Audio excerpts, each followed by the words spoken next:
যখন আপনি মারা যাবেন, দুনিয়া থেকে বিদায় নেবেন, মানুষজন কেউ বলবে না আজকে বৃষ্টির দিন দাফন করিস না, কেউ বলবে না যে তারা 2টা দিন রাখ, কেউ বলবে না।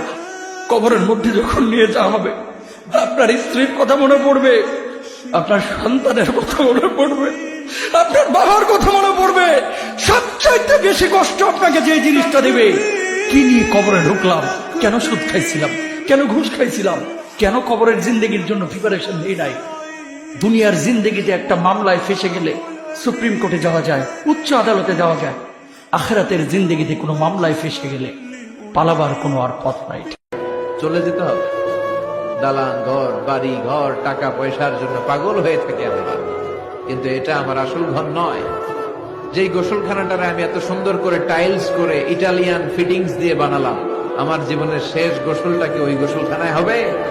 কথা বলে, যেখানে লাশ ধোয়ায় ওইখানে আমার গোসল হবে। এগুলো আমরা ভাবতে চাই না। কবরের জীবনটা আসল জীবন। কবর জগতে কোনো রং নাই, কবর জগতে কোনো স্বাদ নাই, কবর জগতে কিচ্ছু নাই, মাটি আর মাটি। হ্যাঁ, যদি আপনি মালিককে খুশি করে যেতে পারেন, অন্ধকারটাও আলোকিত হয়ে যাবে। কষ্ট করে আপনার কবরের চিন্তা আপনি করেন, আমার কবরের চিন্তা আমি করব। আপনি আমাকে বেশি থেকে বেশি উৎসাহ দিতে পারবেন, ভাইয়া কবরটা সাজাইলা, সারা জীবন শান্তিতে থাকতে পারবেন। এটা হচ্ছে মুসলমানের নিয়ম। বলেন, কবর প্রতিদিন ডাক দিয়ে বলে আনা বাইতুদ দুধ। প্রত্যেকের কবর প্রত্যেককে ডেকে বলে, ও আল্লাহর বান্দা, জানো আমি পোকামাকড়ের ঘর, পোকামাকড়ের ঘর। তুমি তো সেই বান্দা যে একটা মশা কানের পাশ দিয়ে উড়ে গেলে তোমার ঘুম বন্ধ হয়ে যায়, চোখ মিলে যায়।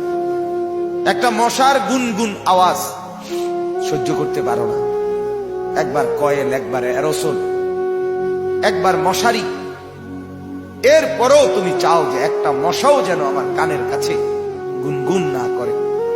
তো 5 ঘন্টার ঘুমের জন্য, 6 ঘন্টার ঘুমের জন্য বান্দা এই যত্ন নিলা, অনন্তকাল কিংবা বছরের পর বছর কবরের যে ঘুম দিবা, পড়ে থাকবা সেই ঘরে, পোকা মাকড়ের ঘর, সেই ঘরে তুমি ঘুমাইবা কেমনে, থাকবা?